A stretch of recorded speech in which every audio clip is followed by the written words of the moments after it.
PR ഞങ്ങൾ തിരിച്ച് ഇന്ത്യക്ക് പോകത്തില്ല, നിങ്ങൾ ഫേക്ക് അഡ്മിഷൻ ലെറ്റർ കാണിച്ചാണ് കാനഡയിലോട്ട് അനധികൃതമായിട്ട് എൻ്റർ ആയേക്കുന്നത്. അവിടെ കൂട്ടമായിട്ട് സമരം നടത്തി PR വേണം കുറേ സ്റ്റുഡൻസിനെ കാനഡ ഗവൺമെൻറ് ഡീപ്പോർട്ട് ചെയ്യാനായിട്ട് വന്നിട്ടുണ്ട്. ഈ PR സിറ്റിസൺഷിപ്പ് എന്ന് പറയുന്ന കാര്യം പിടിച്ചു പറിക്കാൻ പറ്റുന്നതല്ല.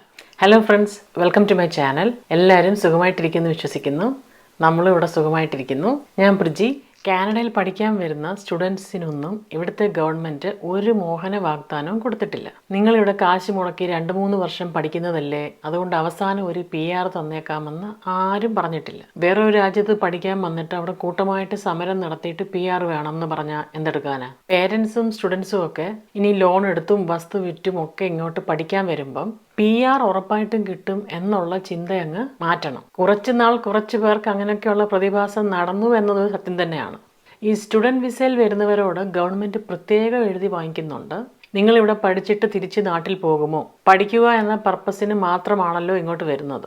നാട്ടിലുള്ള അസറ്റ്സും അവിടെയുള്ള ആൾക്കാരുടെ ലിസ്റ്റും ഒക്കെ ഇവർ ചോദിക്കുന്നുണ്ട്. പഠിക്കാൻ വരുന്നവരുടെ കയ്യിൽ ഇവിടെ ജീവിക്കാനുള്ള കാശുണ്ട് എന്നുള്ള പ്രൂഫും കാണിക്കണം. അപ്പോൾ അതൊന്നും ഒരു തമാശ അല്ലല്ലോ.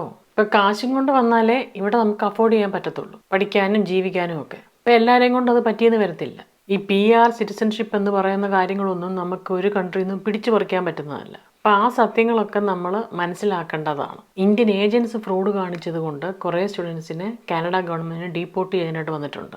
ന്യൂസ് അനുസരിച്ച് ഓൾമോസ്റ്റ് 700 സ്റ്റുഡൻസ് അഫക്റ്റ് ആയതാണ്. ഒരു പർട്ടിക്കുലർ കോളേജിൻ്റെ അഡ്മിഷൻ ലെറ്ററുമായിട്ട് അവർ കാനഡയിൽ എൻ്റർ ആവുന്നു. ഇവിടെ എത്തിക്കഴിയുമ്പോൾ ഇനി ആ കോളേജിൽ അവൈലബിലിറ്റി ഇല്ല എന്നും പറഞ്ഞ് ഏജൻസി അവരെ വേറെ ഏതോ കോളേജിൽ കൊണ്ട് ചേർക്കുന്നു. പിന്നെ പഠിത്തം കഴിഞ്ഞ് സർട്ടിഫിക്കറ്റ് കിട്ടിക്കഴിയുമ്പോഴാണല്ലോ PRന് അപ്ലൈ ചെയ്യാൻ പോകുമ്പോഴത്തേക്കാണ് ഒരു എക്സ്റ്റെൻസീവ് ചെക്കിംഗ് നടക്കും. അപ്പോഴാണ് ഒഫീഷ്യൽസ് പറയുന്നത്, നിങ്ങൾ ഫേക്ക് അഡ്മിഷൻ ലെറ്റർ കാണിച്ചാണ് കാനഡയിലോട്ട് അനധികൃതമായിട്ട് എൻ്റർ ആയേക്കുന്നത്. നിങ്ങളിപ്പോൾ 5 വർഷം പഠിച്ചും സർട്ടിഫിക്കറ്റ് എടുത്തു എന്നുള്ളതും പിന്നൊന്നും വിഷയമേ അല്ല. ബിക്കോസ് നിങ്ങളുടെ എൻട്രി തന്നെ അവിടെ ഇല്ലീഗലായി കഴിഞ്ഞു. അപ്പോൾ ഈ വർഷം 4 or 5 കഴിഞ്ഞാണ് ഈ സത്യങ്ങളൊക്കെ പുറത്തു വരുന്നത്, ഈ PRന് അപ്ലൈ ചെയ്യാൻ പോകുമ്പോഴേ. ഇപ്പോൾ ആക്ച്വലി സ്റ്റുഡൻസിനും ഒരു ഞെട്ടലാണ്, ഗവൺമെൻറ്റിനും കുറച്ച് ഞെട്ടലായിരിക്കും. പക്ഷെങ്കിൽ ഇങ്ങനെ ഗവൺമെൻറ് മാറും, ചിലപ്പോൾ നിയമങ്ങൾ മാറും. അപ്പോൾ ഇനിയിപ്പോൾ ചില സ്റ്റുഡൻസിന് ചിലപ്പം PR കിട്ടിയേക്കാം, ചിലർക്ക് കിട്ടത്തുമില്ല. അപ്പം നമ്മൾ അതുമാത്രം ലക്ഷ്യമിട്ട് കാശ് മുടക്കുമ്പം നമുക്ക് ലാസ്റ്റിലൊരു നിരാശയായിരിക്കും. ആരെയും ഇവിടുത്തെ ഗവൺമെൻറ് ഫോഴ്സ് ചെയ്ത് ചാർട്ടർ ഫ്ലൈറ്റ് അയച്ചു തന്നിട്ട് ഇങ്ങോട്ട് പഠിക്കാൻ വായോ എന്ന് പറയുന്നുമില്ല. പഠിക്കാൻ വരുന്നവർക്ക് കുറച്ച് അഡ്വാൻറ്റേജസ് ഉണ്ട്. ഇവിടുത്തെ സോഷ്യൽ കൾച്ചറൽ ലൈഫൊക്കെ മനസ്സിലാക്കാം. കൂടാതെ കുറച്ച് അവേഴ്സ് പാർട്ട് ടൈം ജോബ് ചെയ്ത് കാശുണ്ടാക്കാനുള്ള ഓപ്പർച്യൂണിറ്റിയും ഉണ്ട്. അപ്പോൾ ഒരു ഫോറിൻ കൺട്രിയിൽ പഠിക്കാനുള്ള ഒരു അവസരം, ന്യൂ കൾച്ചർ എക്സ്പീരിയൻസ് ചെയ്യുന്നു, കുറച്ച് ആൾക്കാരെ മീറ്റ് ചെയ്യാം, കുറച്ച് ന്യൂ സ്കിൽസ് പഠിക്കാം. അല്ലാതെ പഠിത്തം കഴിഞ്ഞ് PR ഞങ്ങൾ തിരിച്ച് ഇന്ത്യക്ക് പോകത്തില്ല എന്ന് പറയുന്ന ന്യായമല്ലല്ലോ. വേറെ ഒരു രാജ്യത്ത് പഠിക്കാൻ വന്നിട്ട് അവിടെ കൂട്ടമായിട്ട് സമരം നടത്തിയിട്ട് PR വേണമെന്ന് പറഞ്ഞാൽ എന്തെടുക്കാനാ?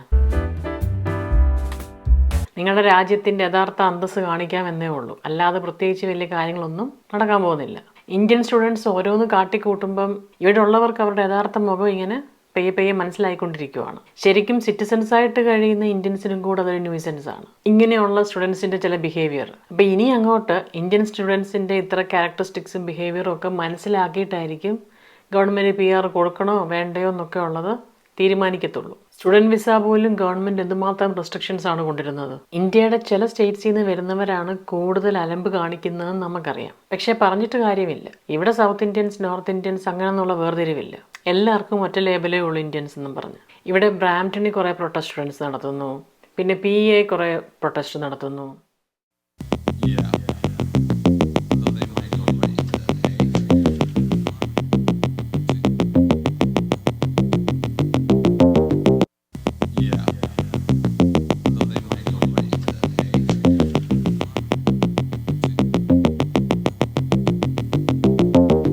എൻ്റെ അഭിപ്രായത്തിൽ ഓരോ രാജ്യത്തിലും ഓരോ നിയമങ്ങൾ അവർ നടപ്പാക്കുന്നു. നമുക്കത് സമരം ചെയ്ത് മാറ്റണമെന്ന് പറയുന്നത് ശരിയായിട്ടുള്ളൊരു കാര്യമല്ല.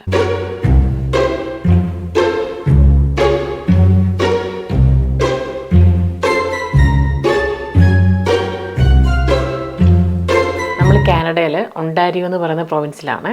നമ്മുടെ വ്ളോഗിന് ലൈക്ക് തരാനും കമൻറ്റ് ചെയ്യാനും ഒക്കെ ഒത്തിരി പേര് സമയം കണ്ടെത്തി.